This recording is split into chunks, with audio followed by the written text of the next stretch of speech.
I'm sorry if this video is late and the story has already progressed over the current state in which this video was made. Initially, I got sick and lost my voice. Then the story dialed down till now it is just another story. Don't get me wrong, it is still the top story, or a sub-story of the top story. Before I start with this video, I just need to mention that I have mad respect for all three men, Cody, Sami, and Roman. No one can take away their hard work and achievement for those past years. Three men found redemption through different approaches, all bouncing back and now are on top of the wrestling industry, or at least in WWE. This video is written with the mark inside me trying to share my thoughts on the unfortunate Samizayn situation and not to diminish Cody or Roman's journey.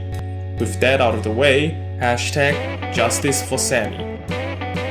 I love you and I'm sorry.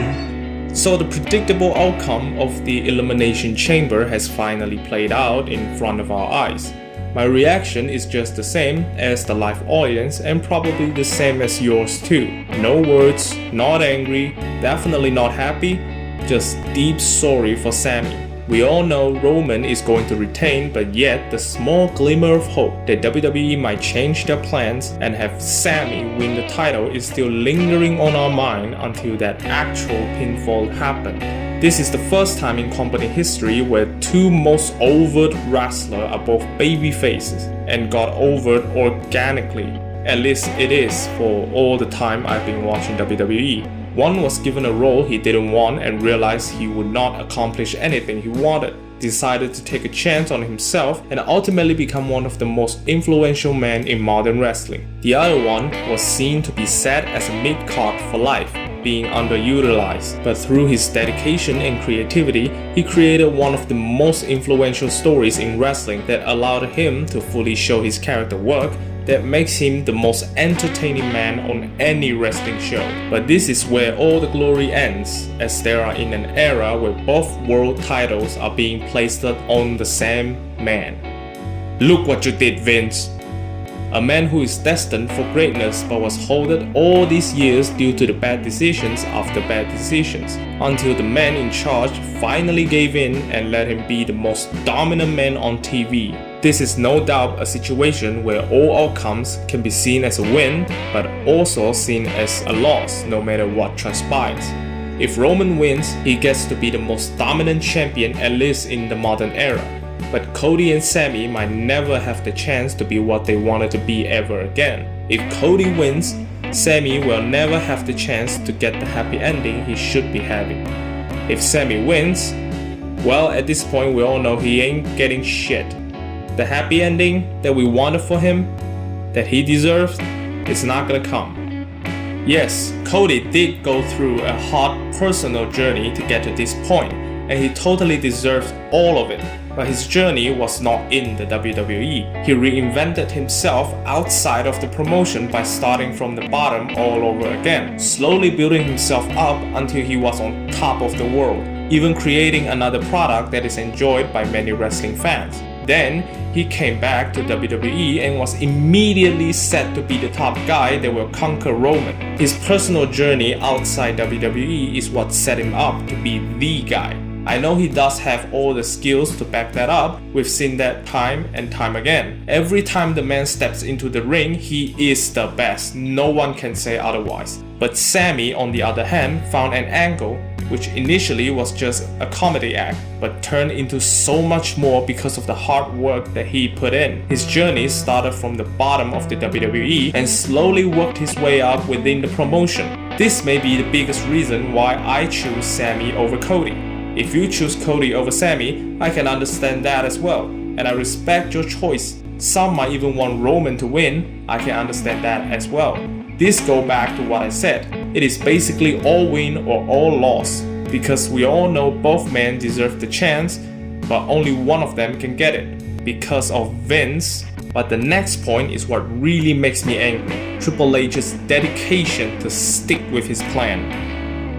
The most reliable rumor is that Triple H and the creative teams had already said to have Cody taking on Roman at WrestleMania. It is fine, I'm okay with that. What's not okay with me is that they decided to fast-track Sami's fallout with the bloodline. Now this might always been the plan, but I personally believe that they fast-tracked it for several reasons. Before all of this, it looked like they are going with Sheamus challenging the titles, because he is the king of banger and he got so over due to his performances. We got a little bit of that, but unfortunately Sheamus got injured. Then they know if they don't let Sami lose before Cody challenges Roman at WrestleMania, no one will be happy. Plus, they are doing Elimination Chamber at Montreal, so they think it would be a perfect time to have Sami facing Roman as the local hero, and also having local wrestler for the pop. Don't get me wrong, Sami deserves all the crowd reaction he got at Montreal, and every reaction in front of the screen as well. But what's proving my point is having Edge and Natalya in the Premier Live event. If Edge and Judgment Day really settled their storyline at Elimination Chamber, then no,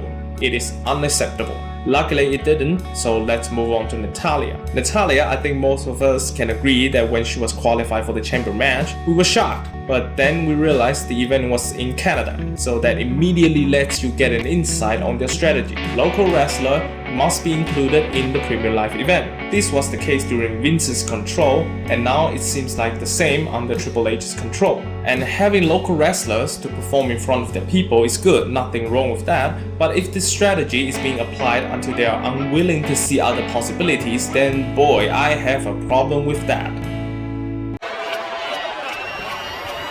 In case you haven't figured it out yet, what I do better than anybody is adapt. In wrestling, plans keep changing depending on the situation, and for someone like Triple H, who managed to bring the black and gold NXT to such a height, I thought he would be a guy who knows how to adapt based on the situation.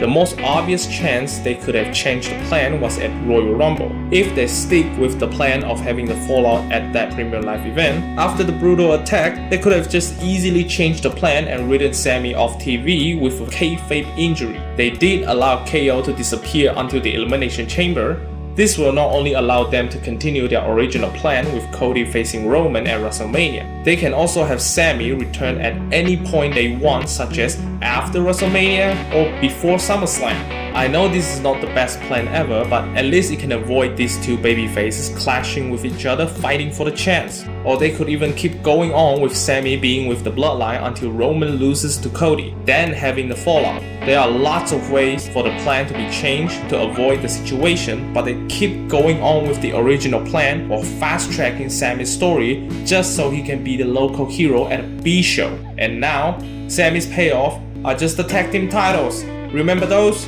Of course you do, the Usos are perfect.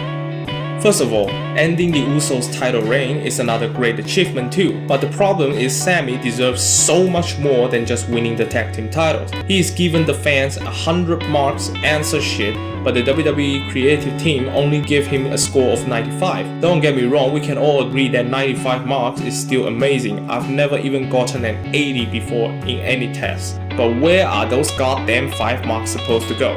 If a person did 100%, he should be given 100%. That is the essence of any business, really. AJ gave everything to TNA, TNA gave him 40%, that's wrong, that's not what he should be getting. Undertaker, being the ultimate company guy, giving 100% to WWE, Vince rewarded him with 100% that he can give to Undertaker. My god, am I praising Vince now? This Sami situation really messed up my brain. Sami gave 100% to the fans, but the best he can get is a 95. I just feel sorry for the guy. This is so tragic, I don't even know what's the word to describe the situation. Just a real life tragedy.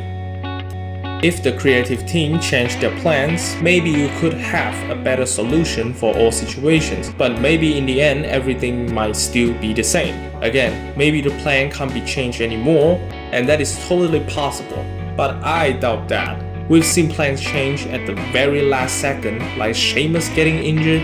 No matter what happens next, Sami will always have my support in this situation, and the support from the majority of the fans. No disrespect to Cody and Roman, I just think he deserves so much more than settling with the tag team titles. Let's pray his time to get what he deserves is not far away. #JusticeForSami.